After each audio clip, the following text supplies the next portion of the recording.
জমকালো আয়োজনে গোমতী নদীর পাড়ের গোমতী টাচ অবকাশ কেন্দ্রের মনোরম পরিবেশে গত ১৩ মার্চ অনুষ্ঠিত হয়ে গেল এলিট কারাতে পয়েন্টের ইফতার আয়োজন। ইফতার আয়োজনে প্রধান মেহমান ছিলেন কুমিল্লা জেলা কারাতে অ্যাসোসিয়েশনের সিনিয়র সহসভাপতি মোখলেসুর রহমান আবু।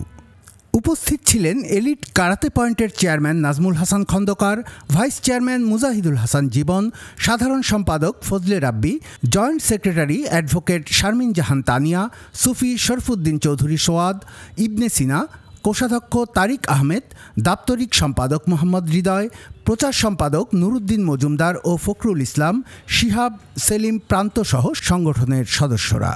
এছাড়াও মেহমান হিসেবে আরও উপস্থিত ছিলেন এল ক্লাসিকোর স্বত্বাধিকারী নাহিদ রানা, ইবনে তাইমিয়া স্কুলের ইনচার্জ রাবেয়া আক্তার রুমা, সমাজসেবক ও ব্যবসায়ী তানভীর রাব্বি, তাওসিফ কাদের সবুজ, আলমাজ কিচেনের স্বত্বাধিকারী আল মাহবুব ও কুমিল্লার বিভিন্ন কারাতে প্রতিষ্ঠানের প্রধানগণ।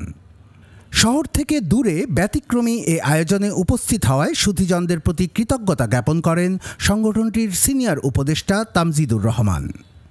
এলিট কারাতে পয়েন্ট এবছর জানুয়ারি থেকে যাত্রা শুরু করে। যাত্রা শুরুর পর থেকে কুমিল্লার ধীরেন্দ্রনাথ দত্ত স্টেডিয়ামে তাদের নিয়মিত প্রশিক্ষণ পরিচালনা করছে তারা। কুমিল্লার কাগজ, নিউজ ডেস্ক।